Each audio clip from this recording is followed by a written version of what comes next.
You're listening to Civic Media. You can tune into any of our live shows on any radio station across the state with the Civic Media app. Find us in your phone's app store and listen anytime, anywhere. Broadcasting live from the Civic Media Studios in Green Bay, this is Nite Lite with Pete Schwaba, your inside source on everything entertainment from Wisconsin to Hollywood.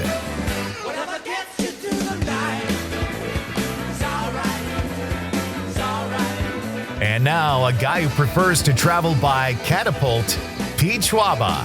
Hey, welcome back.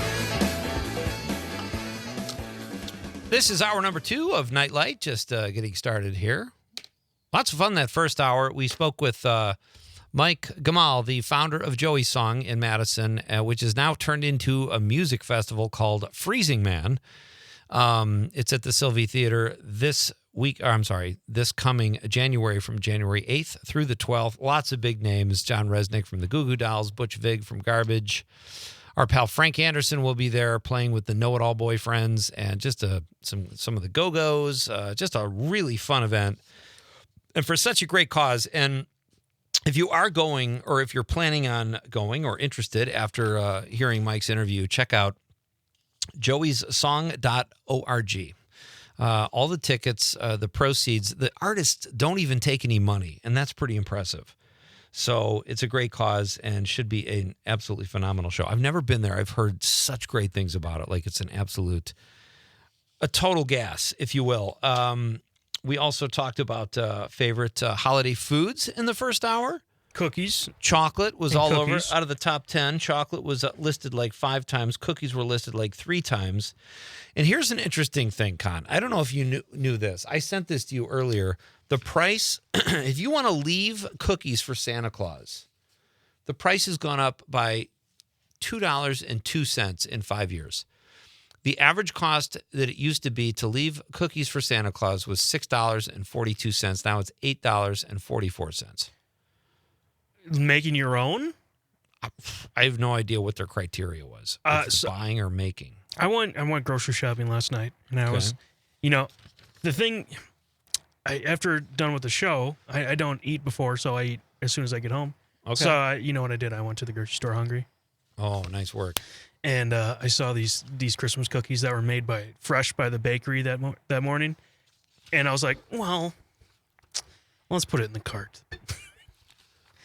What? Wait, what? So I saw these cookies and they looked really good, so I put them in the cart because I was hungry, and they were $6, and they came, and there was 9 of them in there. 9 cookies for $6? Yeah. Were they like gourmet? I mean, they were the bigger. They were like in the shapes of like a Christmas tree, and they had the special frosting on it, and some what are the sprinkles? Were they made at the Walmart bakery? At the Festival Bakery. Oh, that's better. If it was the Walmart bakery, it would have been $5. Yeah, that's why I like Walmart, because you go there and it's just cheaper there, but it is farther away from me. So I do Walmart. I used to have this thing about Walmart. Like, I wanted to give any money I had to mom and pop places, so I avoided Walmart. But now those mom and pop places aren't really around. Yeah, your choices are really limited. Like, especially in Marinette, we have Jack's Fresh Market. And there's 3 of those in the 2 cities, and then Walmart. And Walmart's open till 11, so half the time I can't make it to Jack's on time when I get back from here. And I know the family that owns Jack's, so there you go. Here's an idea. All right, Nite Lite Market. All right. Ooh, I like that. And we open after the show, and all we do is sell swag. You want food? Can't help you. So that was hour number 1, folks. We talked about some fun events going on around the state, too, as we get closer to Christmas. 2 or 3 of those fun events will be discussed here on Nite Lite this week. We've got great guests all week. And coming up later this hour, in about 20 minutes, the fine folks, Erica and Scott, will be here from Comedy City in De Pere. Erica, Larson, Scott. Let's call him Scott. We don't know how to say his last name, so we don't want to insult him. Yes. Because I could make up a name and trail off, but that's not like if he's listening right now, he would know that's what I'm doing. So what about Scott Schwaba? It's got a ring to it. When you go Schwaba, you've got to have a hard ending sound for the first name.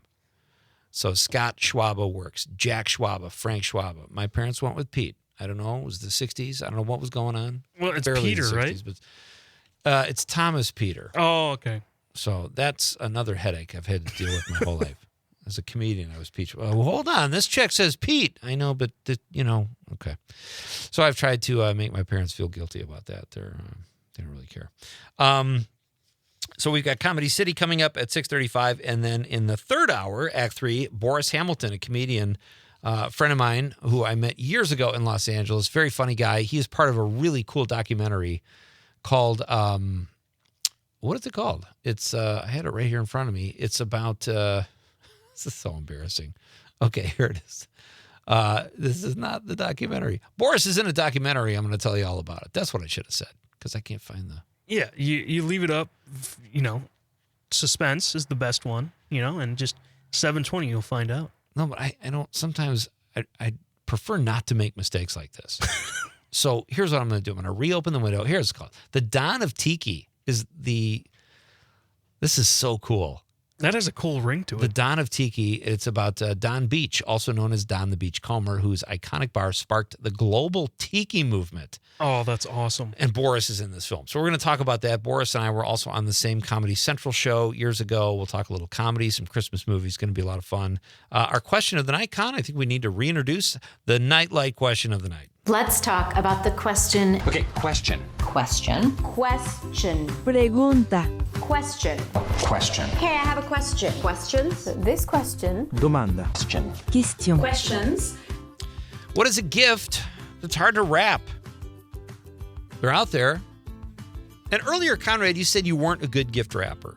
I don't consider terrible. myself a good gift wrapper either, but it is not brain science. I mean, if you take your time, you can wrap a damn gift. And I am amazed though, in like sometimes you get a gift and it looks like someone spent 2 hours wrapping your gift. And I feel bad about that because I never do that. I feel like I want to make it easier to take the paper off because people just want the gift. But in my wife's family, I was like, oh, this is so pretty. And they study the gift and the wrapping for 5 minutes before they open the gift. I'm like, get to the damn gift. I appreciate the wrapping. It's great, but it's like a custom. It's like this sort of social norm where you have to compliment the gift wrapping before you open it. And I never, I feel like if I'd said that, it'd be weird. Oh, like if I was talking to my brother, Tim, this is a beautiful gift wrapping job, Tim. He would say, he would probably just grunt and go, But you said your brother's a very good gift wrapper. Yeah, he's great. Does he pride himself on that, though? I think so. Like, Wow, he does that's all the gift impressive. wrapping. I don't think my sister-in-law does any of it. He's just phenomenal at It's it. a 21st century dude right there. He doesn't really use gift bags either. Like, he likes to use gift wrap and make it special. See, I'm the type of guy who's like, what kind of funny gift bag can I find? Yeah. And then I use that. And Festival foods. And then it's just, do whatever you want with it. You can keep it or you can throw it away. I don't care after that. Yeah, same. And my wife will say that too. Now, hold on a second. Save that wrapping paper. It's like, okay. The so now wrapping that paper, becomes a process too. If you keep the wrapping paper, I don't do that. But the gift bag, my parents like to keep that. I mean, because when they moved to Florida, they gave all my brother all their gift wrapping stuff. That is so crazy that your brother takes it that seriously. I love and that. he is a lot. I mean, he has gift bags handed down for many years too. Gift bags that I use. I'm like, all right, I'm here. Where are the gift bags? Conrad's coming to town. Go to the basement and get the gift bags. Yeah, I just, I don't, and it's not like we probably should do that. It would save paper. That's great. But I just don't have the fortitude or the patience. I guess I revert back to when I was a kid and I just want to tear the wrapping paper off. You know what I mean? Even though you don't get gifts as cool as you did when you were like, now it's like, okay, give me my socks. It's like, I know I'm going to get that kind of stuff, which I'm fine with that too, because frankly, I never go out and buy socks. I never go out and buy t-shirts, but like my daughter gave me a, awesome, like my daughter t-shirt. Well, that's my gym shirt. Like I'm never going to go out and buy a shirt to wear to the gym. Actually, I did that this year. I did buy shirts to go to the gym because really, tube top. The gym shirt I was wearing had those logos that if if you got sweaty, they'd kind of like rub on you. You don't like that. Oh, so. I don't like the logos. Yeah, so I got shirts that are just plain white. Oh man, oversized, and they're comfy as all get. I told you last week I put a shirt on one of those what do you call them, GBW shirts. Oh, those are actually with the crazy logo. They're very comfortable shirts. They actually don't rub. Like I use those for the gym too, and they don't. Oh, that drove. No. I put it on inside out, and I had the logo. It was dark in the room. I put it on, and I felt that cold logo, and I did like this crazy dance to get out of the shirt because it was driving me bananas. All right, so our question of the night is, what is a gift that is hard to wrap? And I've been thinking about this, and I'm just going to say a plant. Have you fern. tried doing that before?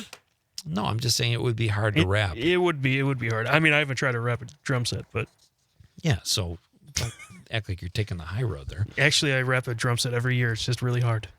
That's my only gift I give to people. You're a good gift getter. Drop a couple hondo. We have, our guests are here. The Scott and Eric are here. So let's get them inside here where it's warm. On social media, let's go to some text responses. Rich Lacasio from WRJN says, anything that's not cube-shaped.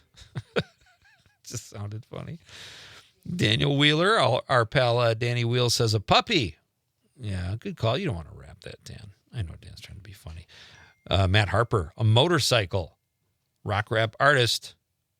And I think Matt's got a Harley. So yeah, that would be tough. That would be pretty tough. That would be pretty tough. You could put it in a gift bag, though. That's a huge gift bag and a lot of wrapping paper. Dan Davies, Appleton-based actor, says Southern-style loose meat sandwiches and pure unadulterated love. Yeah, you cannot wrap. You could wrap it in warmth, Dan. Give a hug. He says both are hard to wrap and find, for that matter. I think the loose meat sandwiches might be easier to find than unadulterated love. Wait, unadulterated love. Adulterated love means it's forbidden because that's like adultery, like cheating. So he's saying unadulterated love is like proper love. That word is perplexing me. You can get like a coupon for that, I think. For unadulterated love? Yeah, the adult bookstore, yeah. Eric Rathsack says a jelly mold and a cat. Yeah, those are tough. Those are tough, Eric. Chuck Gennaro says, Eric Rathsack, I just came here to say that. Oh, my gosh. Those guys are thinking. And he posted a picture, but I can't see it. It's the aunt from Christmas Vacation. She had a cat in the presents. That's right. Oh, you know what? Boris, when he is here in the third hour, he is going to say some controversial things about Christmas Vacation. Uh-oh. And I'm excited. I'm excited to hear what he has to say. Tim Baker says a basketball. Yeah, that'd be tough to wrap. Gift bag, exactly. Yeah, or get the ball in the box and just wrap the box. Well, there is like if you it comes in that box originally. If you keep that box, not that difficult. Put your unadulterated love in that box. You wrap it up, or you put your something else in the box, like they did on Saturday Night Live. Jimmy Kuska says kindness. There you go. That's about as hard to wrap as Dan's answer. Jimmy, thank you, sir. Nick Wallander from Comedy City says Bitcoin. That's a tough one. Thank you, Dick. And then Jason Jerry, of course, says the dick in the box. Yep. So there you go. That was a gag, though. That's a gag gift. Well, I mean, yeah, I guess. Because that's a typical guy, too. Mine is so nice. I have to present it in a box. We're coming right back to read more text, and I've got a really cool clip. It's all happening here on Nite Lite on this Tuesday edition. Great to have you here, folks. It's Pete Schwaba on the Civic Media Radio Network.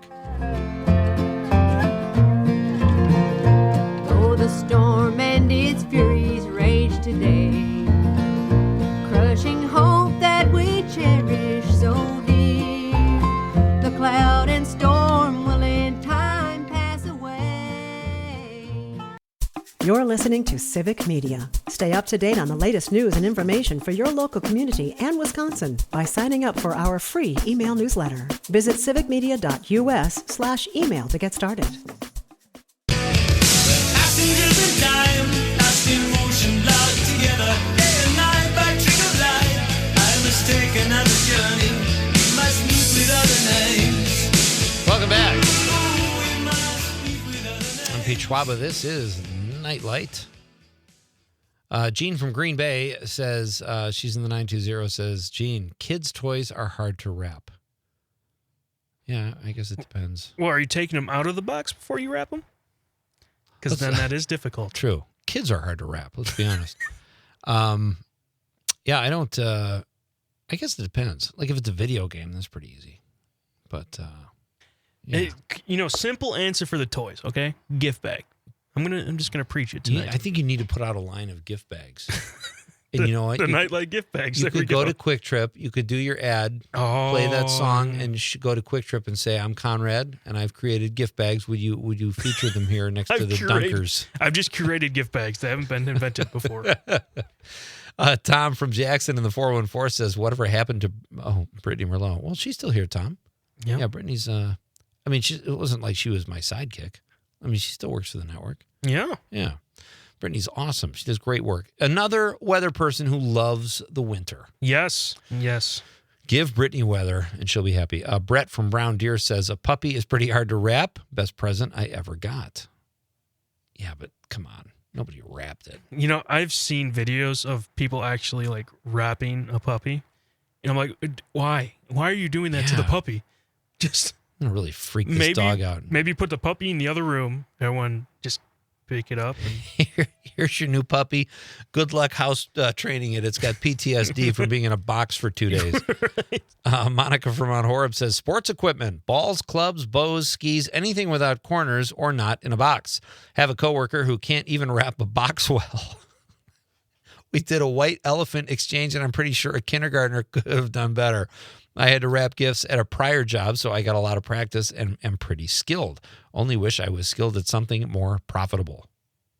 Well, that's not a very good attitude, Monica. I think you start your own gift wrapping business. I've seen those at the mall. Right. And, like a Mayfair kiosk or whatever. Yeah. Mayfair has like a whole store that you can pick out your color, the bow selection. Yeah. Maybe a gift bag corner for me. Conrad over there hawking his gift bags with the Packers logo on it. Mark from Prairie to Sex says cookies are pretty easy to make. Even biscotti, though you have to bake it twice, is fairly simple. I did not know that about biscotti.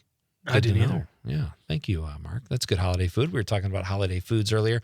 John from Madison says, evening, gents. Got into this late and not sure what the exact question is, but I'm going to throw out my individually wrapped special garden cucumbers and see if it sticks. How'd I do? Well, John, if you wrap a cucumber, there's one of a few things it could be. And I don't, it depends who you give it to. Like, I always thought it would be weird to give one of my sister-in-laws, if I got their name, like a bra. That would be weird. Merry Christmas. There you go. A little lace on the top. That's what my brother says you like. Yeah, that would maybe end a relationship. Yeah. She might be like, your brother is really weird. Dude, let's not see him anymore. Well, let's not go home for the holidays anymore because your brother's buying everybody bras. John also says, okay, I think I missed completely. No, John, a cucumber's good. I don't know if you'd wrap vegetation, but you could. People might think it's something else. John also says, is it opposite day today? He says, bet it is somewhere. And then, damn it. Okay, John's just stream of consciousness thinking there. So that's what I said, and I made this joke in the Beats, and I hope people don't get upset, but it's this actor, George Schlatter, I think is his name, was on Diagnosis Murder. One of the Dick Van Dyke credits that doesn't sound like a real show. That sounds like something on Saturday Night Live. This week on Diagnosis Murder. Like they're making fun of a show. Yeah. And it was a great story because Dick Van Dyke, who just turned 100 this past weekend, said that this George Schlatter was a cast member. He played Dr. Travis Scott. And he said Dick Van Dyke went to bat for him getting a role in the show because I think Schlatter is 5'4", and the character was written as being very tall, like 6'4". And Dick Van Dyke thought, no, it'd be fun if he was like more Michael J. Fox-like. Let's cast this guy, and he's responsible for this guy who was on a network show for 8 years and is getting residuals, and he calls his house, George Schlatter does, the house that Dick built, which is I also think what John Holmes used to say about his house. Conrad, you can Google John Holmes. I don't know if I should. not on a work computer. Okay, we've got Comedy City coming up after the news. What else am I missing here, Con? Did we do the... Oh, you know what's a big... Speaking... While we're on the topic of risque things. Nude Christmas trees. Do you know about that? I don't. I saw this before, and I thought... And immediately, I thought it was people taking... It was like a Kardashian thing. They need to be naked by the Christmas tree and send that out because they just are running out of ideas. But this is an actual thing. Trees are sparsely lit with only white lights. So the full tree is basically on display and just sort of accentuated with these little lights. I kind of like that. I like colorful lights on a tree, I think, first. But So I get that. No ornaments at all? No ornaments. Just a little, very faint white lights, I guess. And they're called nudes, Christmas tree nudes. You need some And Polaroids of those. They're if you go to, where did I see this? This might have been a Ranker thing as well. But it's a celebrity thing because celebrities make everything famous. Julianne Moore, Yeah. Michelle Pfeiffer, Victoria Beckham, and Khloe Kardashian. Of course, if the word nude is in there has to be a Kardashian involved. But yeah, it's like all the rage right now. Do you put up a Christmas tree in your apartment? I do not. No? I have one Christmas decoration, and I don't even know where it went. Oh, that's the spirit. All right, we're coming back with Comedy City is here in the house, ladies and gentlemen, also known as the Nite Lite Studio. They're going to play some improv games. We'll talk about upcoming events. Lots going on over at this really cool theater here in Northeast Wisconsin. It's Nite Lite with Pete Schwaba on the Civic Media Radio Network. Can't take my eyes off of you. You'd be like heaven to touch. I wanna hold you so much. At long last, love has arrived, and I thank God I'm alive. You're just too good to be true. Can't take my eyes off you.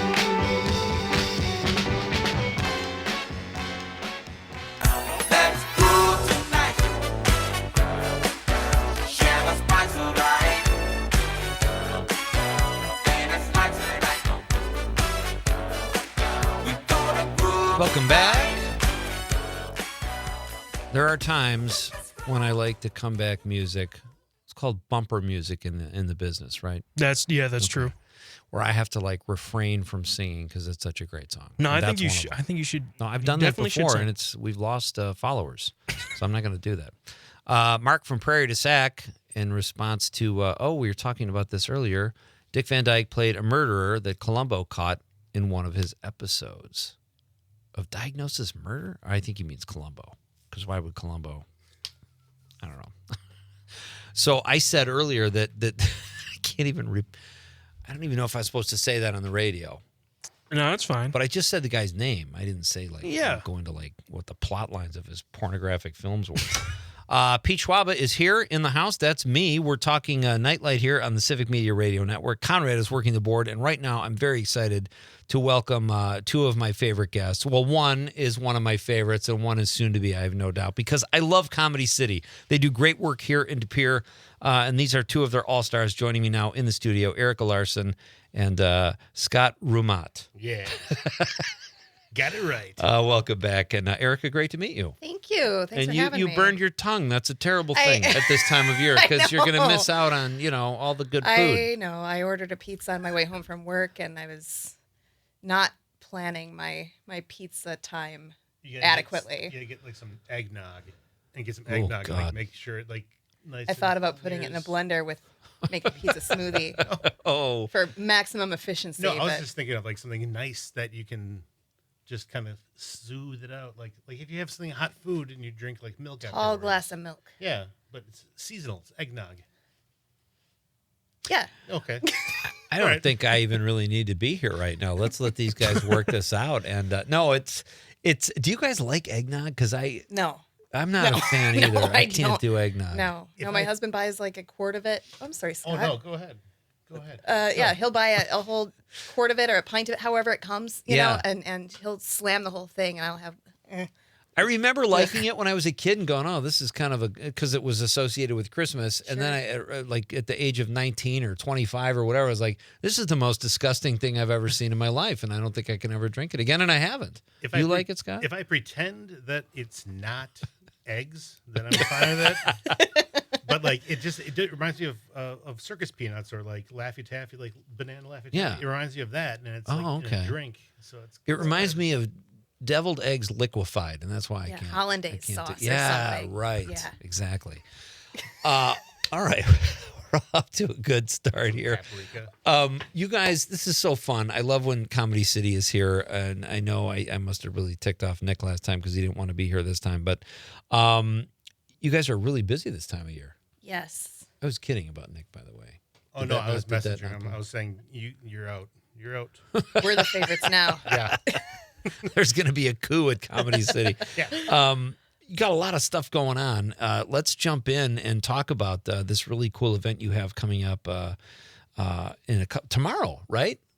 Do you have something going on there tomorrow? The Christmas Vacation live radio. Yeah, it's a radio play. We do it at least once a year. We do a different show once a year at least. Tomorrow just so happens to be National Lampoon Christmas Vacation. Nice. Yeah. So it's not, I mean, you can go and watch. You sit and buy a ticket in the audience and watch us do our thing, but it's not like a play. You know, it is, but it isn't. We don't have a set. We don't have props. We're not acting. Yeah. It's like an old-timey 1940s sit around the fireplace. Great. And I would imagine that would be really popular, and people would want to go and be in the... Sold out. Yeah, so, okay, great. Yeah. Sounds like you're trying to keep people away from the theater there, Erica. Like, I mean, they're welcome to bang on the windows and watch. Coming in next year. So, who are you guys in the play? Oh no, I'm not. Oh, you're not doing it. I'm giving everyone a chance to shine this year. I'm not gonna outshadow everyone. There's been too much Scott recently at Comedy City. What about you, Erica? I'm Audrey Griswold, Juliette Lewis's teenage character, and then I'm also Helen, the boss's wife at the very end. Oh yeah, okay, yeah, sure. Brian Doyle Murray's or the actor's wife. Right, that's fun. Mm-hmm. So how does that? Do you read verbatim from the script? Like, do you get a hold of It's modified. Okay. I mean, Gary is the director, producer, man of many hats, and he adapted it for the stage. Yeah. And so we stand up there with the script. We will wear costumes and. I don't know. It's fun. It's a lot of fun. It sounds like a blast. Yeah. It's not. I don't know. It's hard to explain. It's not as much mental investment as it would be if you were going to go and sit and watch the theater. Yeah. But it's still. I don't know. It's a familiar script. It's a familiar story, familiar characters, and if you do a lot of community theater stuff, if you're a frequent community theater goer here in the Green Bay area, you'll recognize a lot of faces. Green Bay Community Theater is huge here, isn't it? It's like I've had a couple guests from the last couple over the last couple weeks, and it's just incredible. Yeah, and this is one of those events where the community theater folks and the improv folks, we kind of cross over. Yeah, because there's not a lot of opportunities for us to mingle very often because they're doing their thing and we're doing our thing. Is there bad blood? No, they have lines to memorize. Yeah, we have always short attention spans. You always want to pretend you don't like them off the cuff, sure, and it's they a want Sharks a and scripted Jets thing. Yeah, of course. Yeah, I would love that. Would be a fun. I'm just saying, you guys could have a lot of I'll fun. throw it out there. See what happens. So, how does that work? Like, is it like a table read where you have someone reading the action lines, or is it just the script? You just read the dialogue. So one of the cast members, who happens to be one of the community theater regulars, is Will Knoppen, and he is the narrator. So where there are scenes in the film where there's not a lot of verbal stuff, like the sledding scene is one where they grease the bottom of the sled. There's not a lot of talking going on, but Will goes up there and Gary does a really, really good job of adapting that really super slapstick, comedic, high action sequence for the stage. So it's you've got Eric Westfall, who's playing Clark Griswold, and he's doing like, wow, woo, wow, he's doing that. But then Will is the narrator, and he's saying he's flying through the trees and he's crashing through the Walmart parking lot, and da-da-da. And then we have Maggie Durnell on the kind of a Foley booth set up with the sound effects. So she's got like jingle bells and cymbals to crash together and stuff like that. So it's, if you're sitting in the audience, you can close your eyes and it's like you're in 1944 listening to a radio show. 80s, right? Yeah. It's the future. That is so fun. Yeah, that sounds it's a like lot so. of It's fun. sold out though. This one, unfortunately, is, Okay. but it is always a popular thing every year. What's the capacity at your space? Like, what do you guys hold? Do you know? Nick's gonna yell at me if I get it wrong. 60 somewhere between 300 to 800, somewhere in there. Yeah, I don't know. I would 60-ish. Yeah, I would 40-ish? say 60 people. Yeah. 60 people? Prior to Okay. COVID, it was like 75. Okay. And then COVID-ish era moved out some of the chairs, said this is too many bodies and too many people breathing on each other. Social distancing. Yeah. All that, Yeah. right? So it I mean, when we sell out, it still feels like there's 500 people in there. Wow. But I think there's probably like 60-ish. Yeah. Oh, that's so intimate. That's great. Yeah, Oh, that's so one of great. the beautiful things about improv is when you, I mean, having done improv in a big auditorium where you're trying to project and play to the back of the auditorium, it's a very, very different feel for the players than it is playing in our space where we only are playing to a room of 60. I love that. That's Yeah. so great. Erica Larson and Scott Roemaat are here from Comedy City. They join me periodically here in the studio. Some members, it's kind of a revolving door, but it's been fun to meet all you guys. What about the Roast of Santa Claus on the 18th? That one of our friends, John Egan, who I know has been on the show John's before. been on this, yeah. He throws together that every year and gets people to dress up as different Christmas characters. They don't have to be Christmas related. It could be like, Buddy the Elf or Jimmy Stewart or the Easter Bunny. But then they just kind of go in there, they do their stand-up bits, they do their roasts of everyone else, all of the characters. But it's usually a lot of fun. It's crazy. Do you guys, can you get risque like it's something like that? Yeah. Or is it mostly a clean venue, Comedy City? It depends on the night. Okay. Certain shows will be certain, like we have some old ages shows, we have some grown-up shows. I believe I'm guessing the Comedy City Christmas Vacation. I'm guessing that's rated PG. PG-13. Yeah. Yeah, it's pretty close to the movie. Santa roasts are usually about rated R. R to NC-17, depending on Yeah. depending on John who's on stage. came up to Marinette just last year and did a charity thing I put together up there. He and a comic named Johnny Beaner, and John was very funny. It was the first time I ever saw him do stand-up. Yeah, Very he's funny. okay. Yeah. He's okay. I don't like him personally. I'm just saying he does a nice job when he's on the stage. All right, so then after that, you've got the Snowy Mountains in improv comedy. Snowy Mittens. Mittens. Yeah. I was using voice text, Conrad. I can't believe I get anything right when I use voice text. Snowy Mittens. It's a romance comedy improv show. Yeah. Tell So us if you're about familiar with the Hallmark Christmas movie phenomenon from the last few years, Sure. we're just kind of spoofing that. So I think it's working slightly differently this year, but it's pretty much the same that we did last year and the year before, where we take the common tropes from these Hallmark Christmas movies. You've got the small town, big city lawyer snowed in, and she's got to save her family bookstore, and her fiance is her ex-husband from high school, and he's also Santa Claus. So all of these tropes kind of get thrown in a hat. And at the beginning of the show, we kind of Mad Libs a show together. Like we take a plot from a real Hallmark Christmas movie, and where we scratch out, like character names and locations and twists. We scratch all that out so it's blank, and then we go to our hat, and we pull out tropes, and we just fill in the blanks with whatever we pull out from. It's just a mishmash of all the different Hallmark Christmas movies, and we put our plot together, and we read the plot out loud to the audience.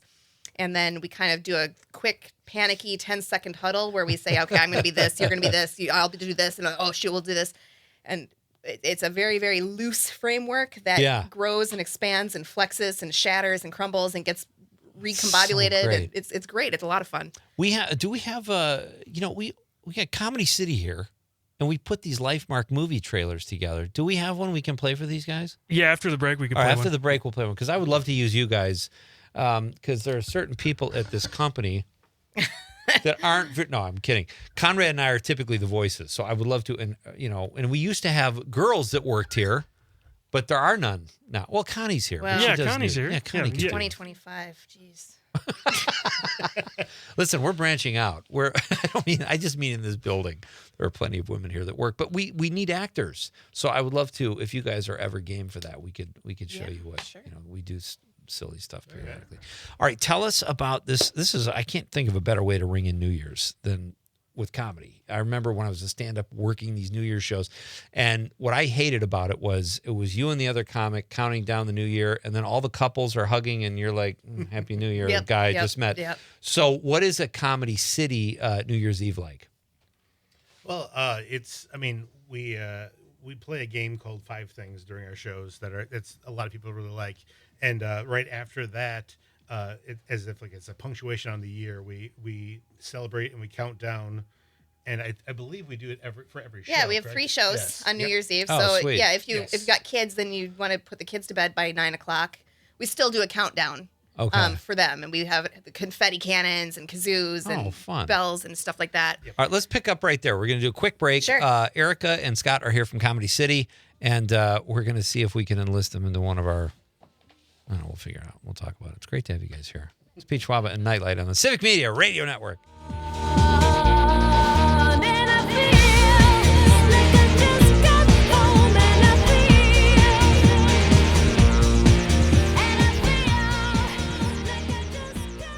You're listening to Civic Media. Find the latest news, information, and archives of all your favorite shows on the Civic Media website, civicmedia.us. Get up home. I want to drive them home. When you're feeling blue. Welcome back. This is Nite Lite with Pete Schwaba. Great to have you with me, folks, on this gorgeous. It's gorgeous because Christmas is right around the corner. If this were late January, this would be a pretty sucky night, I'll be honest. Yeah. It's cold. I think compared to the last couple of days, this feels tropical. Yeah, this feels pretty good, actually. That's Erica and Scott. Erica Larson and Scott Roemaat are here representing Comedy City on our show tonight. Love when Comedy City is here. So I was gonna play this for you guys because I would love to enlist your talents. So do we have Bloody Turtleneck? Yes, we do. Let's do Bloody Turtleneck. Life Mark's very melancholy Christmas continues with this week's film, My Husband's Turtleneck. Penelope was still grieving her husband Barry, who went missing last Christmas when she fell into his best friend Dave's arms and his bed. He helped her heal, but now, 1 year later, he's ready to pop the question. Even though Barry was the love of her life, Penelope was ready to accept his proposal until she noticed something in Dave's closet. Penny, honey, you've made me the happiest man in the world. Will you marry me? Oh, Dave, you've been my rock since Barry disappeared last Christmas. Wait, what is that? What is it, babe? Is that Barry's turtleneck? Penelope, I can explain. You can explain Barry's Christmas turtleneck covered in blood and hanging in your closet, you sick freak. That's what he was wearing the day he went missing. You killed him! It was an accident. You bastard! Wait. Listen, will you just be quiet and let me explain?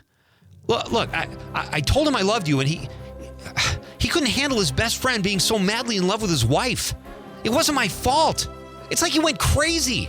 I had to punch him a couple times just to settle him down. Next thing I know, we got into a fight, and it just happened. All because I love you so much. Really? I wanted to marry you since the day I met you. Oh, you're so sweet, but I'm going to need some time with this. Take all the time you need. I love you. This Christmas, don't miss My Husband's Turtleneck, a story of true love at any cost. Playing all month long on LifeMark. So as you can see, we need a little help with the acting here because Nikki doesn't work here anymore. I'm just like, going through the motions. Penelope, then? I think you could pull that off, Scott. Oh, my sweatshirt. I don't know the lines. All right. So you guys were telling us about this great event New Year's Eve you have. Yeah. And you got a kids show and an adult show, and it sounds like a blast. 1 kids show, 2 adult shows. Yes. Okay. Or, I mean, and I'm not We have the cops. I'm not your parents. You can do whatever you want. You can take your kids to the late show. It's fine. Whatever. But yeah, they're marketed as grown-up shows. Yep, we have a 5 o'clock, a 7:30, and a 10:15. Okay. So the 10:15 obviously will be the real midnight. Now, how do you ring in the new year? Is it after the show and then you... Oh, no, it's usually right during the show. Yeah. Oh, he was talking about our game 5 Things. That's every normal show we do. We play 5 things right before the intermission. Oh, right fun. Halfway through. So for the New Year's show, we always do the countdown right before intermission, right after this 5 Things game. Okay. That way people aren't, heading out to the bars 5 minutes before the end of the show. Right. We're not saying Happy New Year to an empty room. Yeah. Right. And then we count down. Everybody smooches everybody, and then we pop bottles, and then we quick take a little bathroom break, and we come back and we finish the show, and everybody's still in their seats. And it's great. Fun. Yeah, it's always a lot of fun. It's like my favorite show we do every year. It's so much fun. Comedy is a great way, to celebrate New Year's Eve. You're not just going out. You can have some drinks, but you're not going out just to get ripped. Right. Yeah. Like, you know what I mean? Like, it's nice when there's a framework there. What do you guys, in regard to Comedy City, are most of the people there, like, is it a hobby? Or do you have people that come through there that want to be on Saturday Night Live one day? I think that is a good question. I think everyone comes in kind of doing their own thing, why they're there. Some people want to get better at public speaking. Some people want to just do something fun on Friday night because they don't play bowling or anything. But yeah, bowling. There are some people that have moved on. I know some of the people I've performed with and stuff like that over the years. They've went out to LA. They've done stand-up out there. They've done a whole bunch of other stuff. A couple people from our troupe themselves have actually been on many things. Matt Sloan from years ago. He's the voice of Darth Vader in quite a few video games. Oh, cool! Like that. Very cool. We have world famous Kevin MacLeod. The monkey spinning monkeys guy. He does all the royalty free TikTok music. Yeah, he's great. Oh, okay. Yeah, he's an alum. Yep. Fantastic. Yeah. Devin Dugan.